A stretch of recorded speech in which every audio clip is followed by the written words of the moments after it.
Finally આપણા baby elephant બનીને તૈયાર થઈ ગયા છે। તો જય માતાજી મિત્રો, જો આજે અમે તળાવમાંથી માટી લઈ આવ્યા હતા। તો હવે આજે તમને જો આ માટીમાંથી નાનચી થોડીક જ માટી છે, એમાંથી જો બેબી એલિફન્ટ બનાવવાનું શીખવાડું તમને। જો મિત્રો આ તળાવની માટી છે, સૌ પહેલા આમ આગળ થોડું એક પાટ બનાવી નાખવાનું, પછી જો આ સાઈડમાં અહીં આમ એના કાન બનાવી નાખ્યું। એવી જ રીતે હવે આ સાઈડ આ બીજો કાન, એક બાજુ આ કાન, એક બાજુ આ બીજો કાન,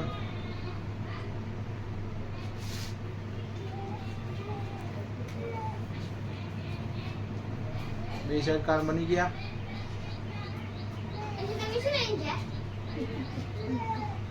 જો આ આગળની માટી છે ને, ખેંચીને એની સૂંઢ બનાવી દેવાની। માટી થોડી વધારે ચીકણી થઈ ગઈ।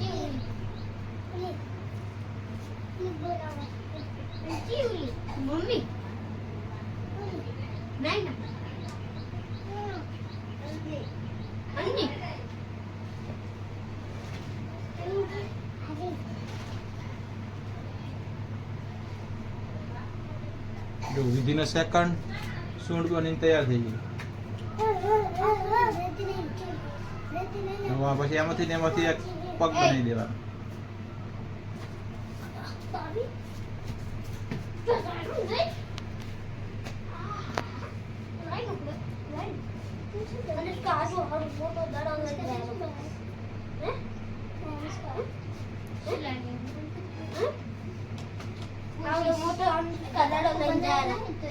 આવડું મોટો દડો લઈને જાય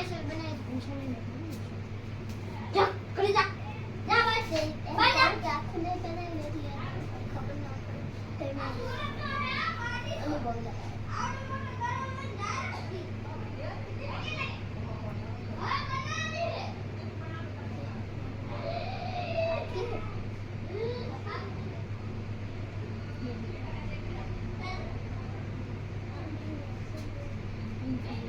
Cute, that one right there, Anushka.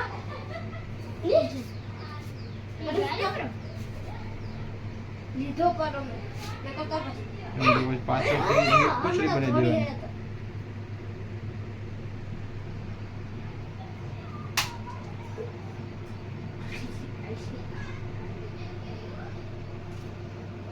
આપણે થોડું વધારે કરી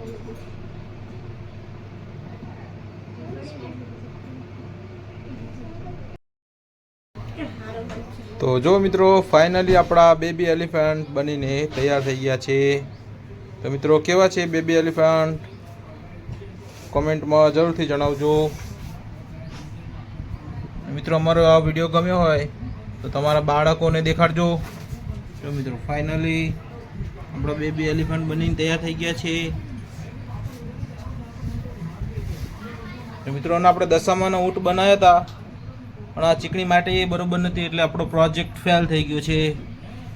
પણ આપણો બેબી એલિફન્ટ બહુ જ મસ્ત બન્યો। ત્યાં થોડીક માટી સારી ચડી ગઈ હતી, એમાંથી આપણે બેબી એલિફન્ટ બનાવ્યા છીએ। કેવા લાગ્યા કોમેન્ટમાં જરૂરથી જણાવજો।